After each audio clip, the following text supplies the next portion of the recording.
Well, one of the big waits is over. I had just finished uploading a video about hiring Jeff Castile, in which I said it looked less and less likely to me that Zac Alley was going to be defensive coordinator at West Virginia University. So I go in and check the latest news, and Zac Allen is going to be the defensive coordinator at West Virginia University. I'll talk more about that in just a minute. And you know what's next. This is WVU Football Going Deep. I am Forrest Poston. I am sometimes right. I am sometimes wrong. Meanwhile, whether I'm right or wrong, if you like the channel, please subscribe, please share, click the thumbs up button, click the notification bell, make comments, and remember when you make those comments that on this channel, trash talking and personal insults do not fly. Okay. Early in the process, Rich Rodriguez said that he was going to emphasize hiring the defensive coordinator. It's pretty clear he was looking for a big time hire. And that has gone down. It didn't go exactly smoothly on the media front. Lots of questions and uncertainty. How it went behind the scenes, we do not know. Whether or not the loss in the bowl game had anything to do with the decision, or if Alley had already made his decision, do not know. Now, Alley is very young in football coaching terms. He has been coming up very quickly. Got his first full-time coaching job at the end of the 2018 season. This is the end of the 2024 season, and he has been a defensive coordinator now for several years at different schools. 1 year only at Oklahoma, I believe, where he was one of 3 defensive coordinators. Now, that may be part of why he wanted to move to West Virginia.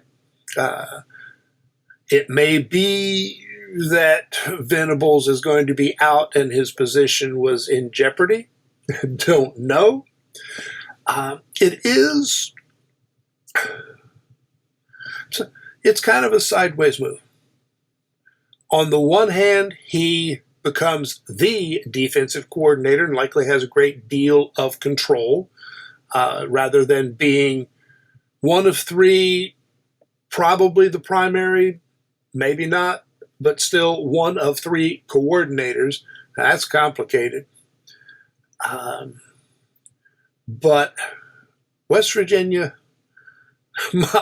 hey, I may love the state, but on football terms, West Virginia is not up there with Oklahoma. I don't like Oklahoma.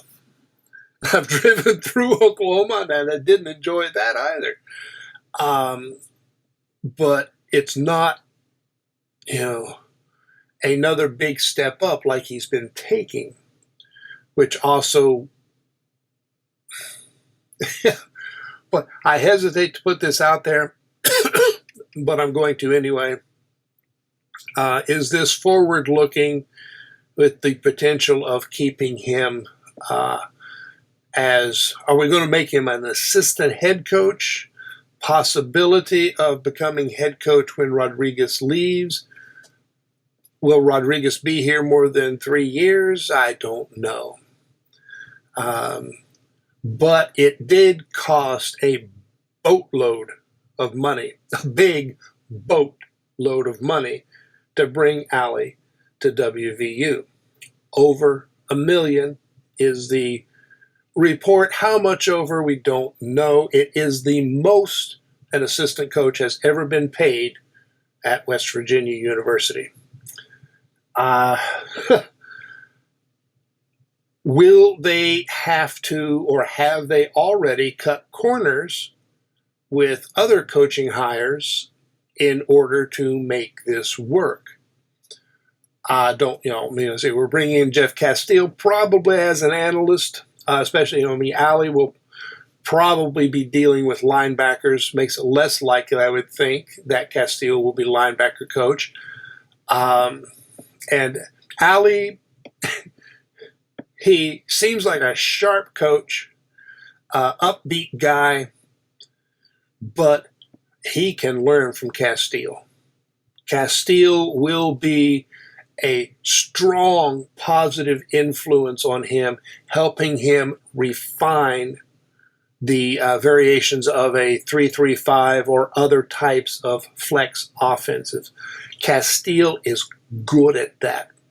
And Castillo did it with, let us say, variable talent in his time at West Virginia. Should be fun. I think we're going to like this defense. Now, still means, we've got the defensive backs coaches to hire. Hasn't been any chatter that I'm aware of on those. This definitely should help recruiting. Maybe will help keep, guys like Galloway, and we need to keep, we have some really talented young defensive backs, especially in the freshman class. We need to keep those guys. This hire may help. If you're going to summarize it, I like everything about this hire except maybe the cost. And not necessarily, not the direct financial cost, but are there reverberations elsewhere, in the staffing? No matter how good a coach is, there's a limit to what they can compensate for. So we don't want to give away too much someplace else to make this work. Hope they didn't. A lot of good young guys out there. I don't think we're paying a ton of money for the two guys coming from Jacksonville State on offense. We kept Scott and Blaine Stewart on offense. I really don't think we're paying a lot, but we still don't have an offensive coordinator on offense. Where else would we have an offensive coordinator? Yes. And having paid, evidently, Alley over $1 million, what do we have to offer an offensive coordinator? And if we bring in an experienced offensive coordinator, they're going to want, not necessarily the same money, but they're going to want to feel like they are respected as much as Alley. Does raise the possibility that Chad Scott will be put back in as offensive coordinator. He's not going to insist on $1 million. I don't think. But it's, I said in the last video, it's kind of going to be a complicated time here. This is a little bit new territory. West Virginia has not had this kind of money to offer in the past, especially as a total pool. If we offered this kind of money in the past, would have had to do without some other coaches. So financially, we're playing a new game. Got to make it pay off. Doesn't mean this year, although I think this does increase the chances of a good season this year. That's still going to depend on bringing in some good players.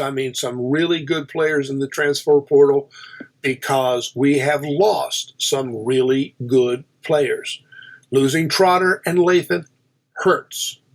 And we've lost other guys. Of course, graduation hurts a lot, but we have lost a lot of good players. And some fans, as soon as the player's out the door, they're talking dirt and trash about the player. That doesn't fly. That's no good. These are good players that we've lost. I think Alley would have liked to have them. We're going to have to replace several of them. I don't know if we can replace all of the good players we've lost. That's going to be tough. Going to be tough. And we don't have much time at all in this transfer portal. Well, of course, once guys are in the portal, they're in the portal. I don't know. This may help get some of those guys here. How much we're going to have to wait until spring portal, don't know. But exciting. Watch some interviews with Alley. He didn't say anything distinctive, good or bad. I watched one interview after they beat Alabama, and then I watched one after they lost to LSU. Of course, he was not as energetic after the loss, but he was still in control, even keel. The kind of control you want to see in a coach. Now, you can tell when he does these interviews, he's young. He is not a polished public speaker at this point, but that helps, with the publicity and such, but it is not critical to coaching. Anyway, that's the news. We should, I think, start seeing more news after this. Still, hopefully we'll start getting some whispers at least about defensive back coaches, offensive coordinator, the position some of these guys are going to play on offense. We've got 3 guys who overlap in position, so we're not sure how their assignments will sort out. There is still an awful lot to get done, but this is a very, very big step. I think it's a very positive step because we won't really get to see how Alley and Castile work together, but I am excited to see the results on the field. I have always been impressed by what Castile was able to do with what he had, especially as he got, experienced players. And Castile, given the chance, experienced players liked to be aggressive. And I think Alley likes to be aggressive. That was the downfall of the defense the last 3 years. Jordan Leslie could not maintain an aggressive defense. He always kept falling back on the safe choices. I think he got into a downward spiral, and it cost. I don't think these guys will fall into that trap. Anyway, that's the news. It's getting to be time for me to eat something and to fix something for the cats to eat. And I'll talk to you guys later. So long.